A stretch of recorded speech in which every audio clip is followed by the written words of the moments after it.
the man with nothing left. I'm an old man now. My hair is gray and my face has many lines, but I remember my teenage years very well. I often think about those days. Those days were hard for me, but they taught me many lessons. I was never a lucky man. From a young age, I liked to take risks. I did not care about school. I did not care about work. I only wanted quick money. One day I saw a man win a lot of money in a game. He was smiling and holding cash in his hands. That day I made a choice. I said to myself, this will be my life.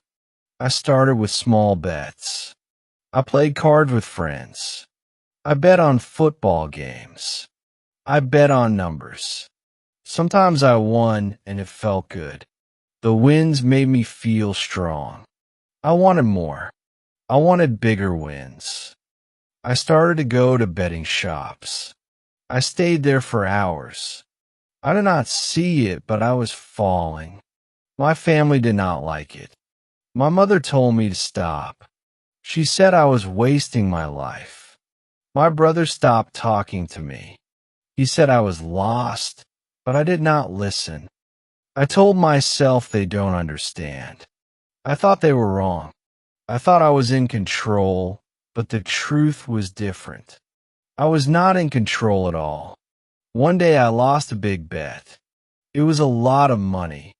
I did not have it. I had to borrow from a friend. I sold my phone. I sold my watch. I even sold my TV. I did not care. All I wanted was another chance. Just one more game. Just one more win. And I thought, then I will stop. But I never stopped. I always lost more. I was deep in trouble. Then I lost again. I felt sick inside. My hands were cold. My heart beat fast. I could not sleep that night. I looked at the ceiling and asked, what am I doing? But I still did not stop. I wanted to win it back. Soon. I had no money left. I just didn't see it yet. I started to lie. I told people I was fine. I said I had work. I said I was happy, but I was not fine. I was tired. I was hungry. I was always worried. My mind was full of numbers and bets. I could not think clearly. I forgot birthdays. I missed family dinners. My life was not mine anymore. One evening I looked in the mirror. I did not know the man I saw. He had tired eyes and a sad face. He looked older. He looked weak. That was me. I touched the mirror and said, you are not who you were. I felt empty. I wanted to cry, but no tears came. Only silence filled the room. That night I walked outside. The streets were quiet. The air was cold. I walked with no plan. My feet moved, but my heart was still. I sat on a bench and closed my eyes. I remembered better days. I remembered laughter and hope. I asked myself, when did I lose everything? I had no answer. The next morning, I woke up on the same bench. My back hurt and my mouth were dry. I looked at the people walking by. They had clean clothes and warm drinks. I felt like I was on the outside of life, just watching. I wanted to be like them again. I wanted a job, a bed, a normal day. But I did not know how to start. I stood up slowly and began to walk again. I found an old friend that day.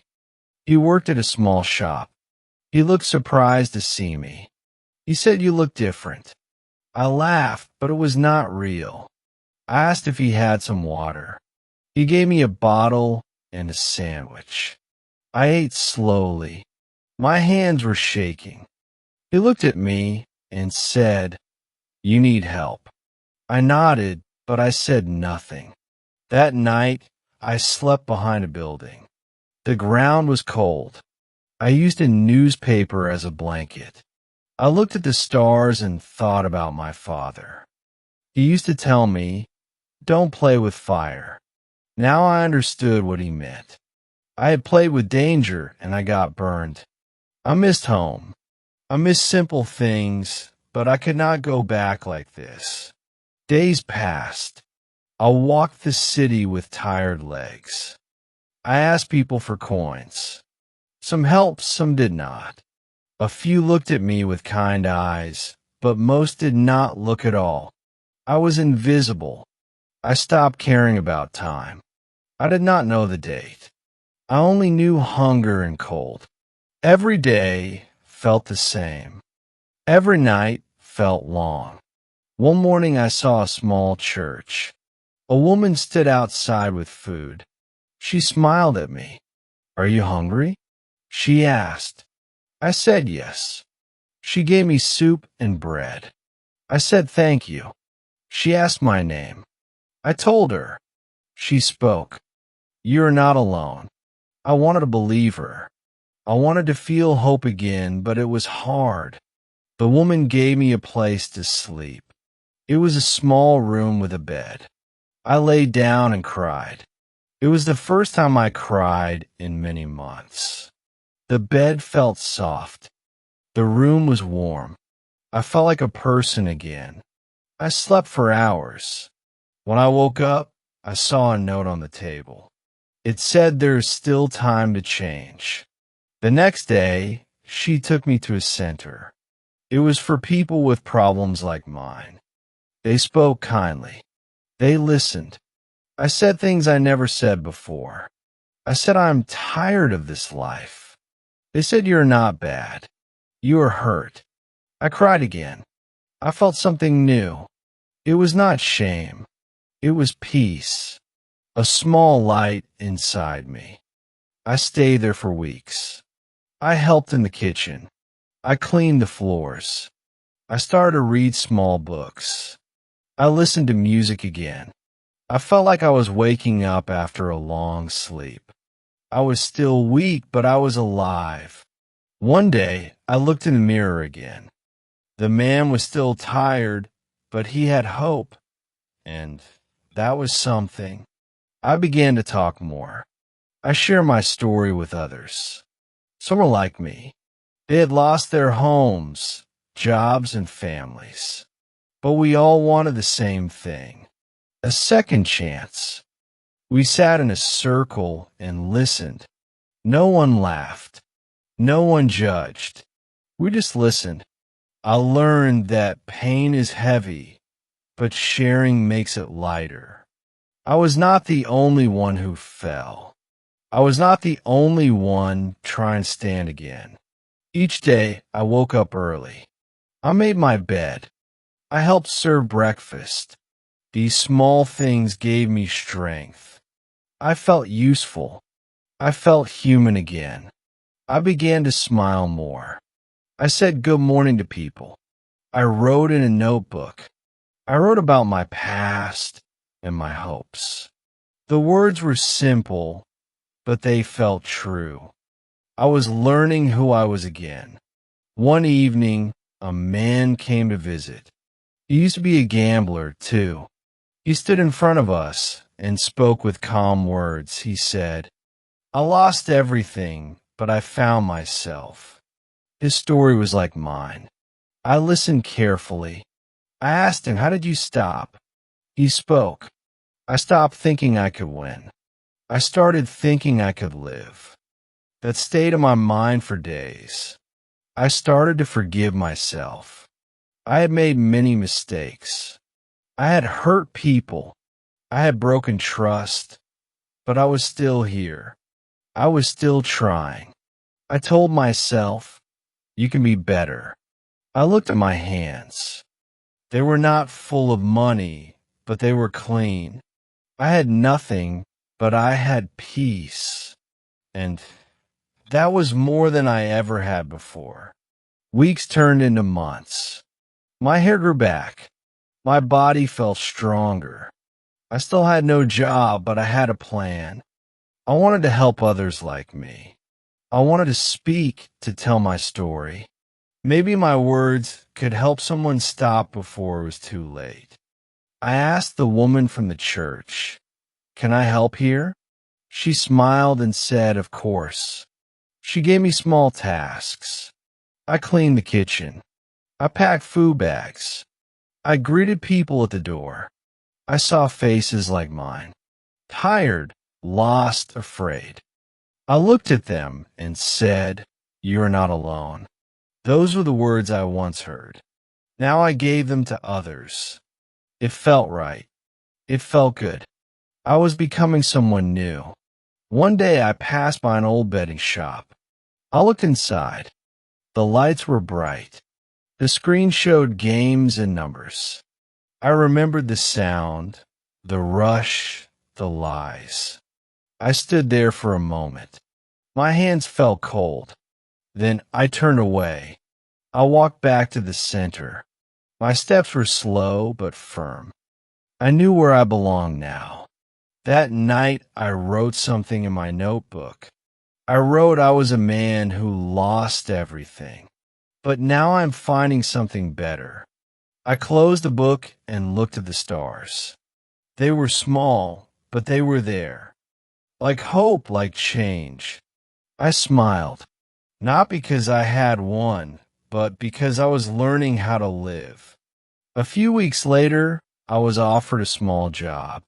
It was at the same center that helped me. They said, "You clean well. You are kind.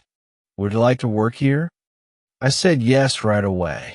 It was not for much money, but I didn't care. For the first time in years, I had work. I had a reason to wake up. I wore clean clothes and walked with pride. I started each day with a list. Clean the rooms, sweep the floor, carry food, simple things. But they made me feel strong. I worked with others who were also healing. We laughed sometimes. We shared stories during lunch. I looked around and saw people who once felt lost, just like me. Now we were building something together. One afternoon, I met a young man. He looked scared and tired. He asked me, "Is it always this hard?" I sat with him. I spoke. "It gets easier one day at a time." He nodded, but I could see the pain in his eyes. I gave him a blanket and said, "You are safe here." I remembered when someone did the same for me. Now it was my turn. I began to visit schools and talk to students. I told them my story. I used simple words, but I spoke with heart. I told them how I started. I told them how I fell. I told them how I stood up again. Some kids looked surprised, some looked sad. After each talk, one or two would come and say thank you. That meant more than gold. I did not go near betting shops anymore. When I passed by one, I looked away. I remembered the dark nights, the hunger, the cold. I remembered the pain. I kept walking. Each step was a choice to live, not to gamble, a choice to heal, not to hide. My old life called me sometimes, but I did not answer. I had changed. My family started to call again. At first it was short, just hello and how are you? But slowly the talks got longer. My brother said, "You sound different." I said, "I feel different." My mother cried on the phone. She said, "I prayed for this day." I wanted to see them again, but I knew I had to wait. I had more work to do on myself. One evening I walked by the river. The sky was orange. The water moved slowly. I sat on a bench and watched. I thought about the past, all the money I lost, all the time I wasted. But I did not feel sad. I felt grateful. Those dark days taught me something. They showed me how to be strong, how to be kind, how to care. Before I left the river, I made a promise. I said out loud, I will not go back. I will keep moving forward. I took a deep breath and stood up. The wind touched my face. The world was still hard, but I was not the same man. I was not lost anymore. I was found, and I was ready to begin again with open eyes and a quiet heart. A few months later, I moved into a small room. It had one bed, one chair, and a little window, but it was mine. I cleaned the floor and hung a photo on the wall. It was a picture of the sea. I looked at it every morning. It made me feel calm. I made tea, read books, and wrote in my notebook. I was learning to enjoy quiet things. I still worked at the center. I helped people with their rooms and meals. I spoke to them when they felt sad. Some cried, some shouted, but I listened. I told them, you're not bad. You're just hurt. I remembered how I used to feel. I knew the pain that helped me understand. I did not judge. I just stayed close. One man came to the center full of anger. He broke things. He shouted at people. Many wanted to send him away, but I said, let me talk to him. I sat with him for hours.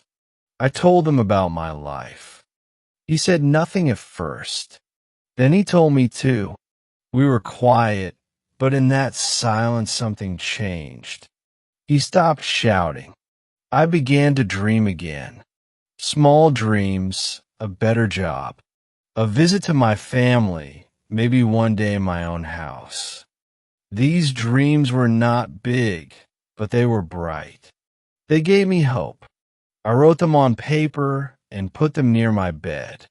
Each morning, I looked at them. I said one day, then I went to work and took one more step forward. People in the neighborhood started to know me. They waved when I passed. A shop owner gave me free bread once a week. A child smiled and said, you're the helper man. That name stayed with me. I was no longer the gambler or the man who lost. I was the helper. It felt good. It felt real. It felt like a new name. One rainy day, I saw my reflection in a window. I stopped and looked. I saw a man with kind eyes and clean clothes. His face was older, but it was strong. I stood there for a long time. Then I smiled. I did not hate that face anymore. I touched the glass and said, you're doing okay. It was not perfect, but it was enough. I started saving coins, just a little each week. I kept in a jar. I call it my hope jar. When it got full, I smiled. That small jar showed my change. Before I spent every coin. Now I saved. It was not about money. It was about power. The power to choose. The power to wait. The power to build a better life. At night, I still remember the dark days, but I did not feel fear. I felt proud. I had come a long way. I had learned to walk again, to trust again, to live again. And I knew something now. True change is slow, but step by step it grows like a seed in the ground. It becomes something strong, something good. One morning I got a letter from my brother. The paper was soft and clean. The words were short, but full of meaning. He wrote, we want to see you. Come home. My hand shook a little. I read it again and again. I sat on my bed, thinking I had changed so much. Was I ready? Yes, I was ready. I smiled and whispered, it's time. I packed my small bag. I folded my best shirt and put it inside. I added my notebook and my hope jar. I looked around my little room. It had kept me safe. I walked to the door, turned and whispered, thank you. Then I left. The sun was rising. I felt nervous, but also strong. I was going to see my family. My heart felt full. The bus ride was long. Trees passed by the window. Small towns came and went. I watched people get on and off. Some looked tired, some looked happy. I thought of all the days I had walked alone. Now I was moving toward love, toward home. The sky turned orange. I closed my eyes and whispered, "Almost there." I felt calm. My mother opened the door. She looked older, but her eyes were the same. She opened her arms, and I stepped into them. She held me tight. My brother came next, then his wife and son. We all stood together in silence. No one needed words. I was home. I looked around. Everything was different, but it felt right. I was safe. That night we ate together. My mother made soup and bread, the same food I ate as a boy. We laughed. We remembered old days. I told them my story. I used simple words, but they understood. They listened with love. My mother held my hand. She said, "You came back." I smiled. I said, "Yes, I did." My heart felt light. Later, I sat outside and looked at the stars. The night was quiet. The wind was soft. I thought of the man I used to be, the man who lost everything. But now I was someone else, someone better. I had pain, yes, but I also had hope. I closed my eyes and made a promise. I will keep going. I will never go back. I am free now. And so, my story does not end with loss. It ends with hope, quiet, strong, and real. How did you like this story? Please share your thoughts in the comments. Don't forget to share with your friends. Thank you.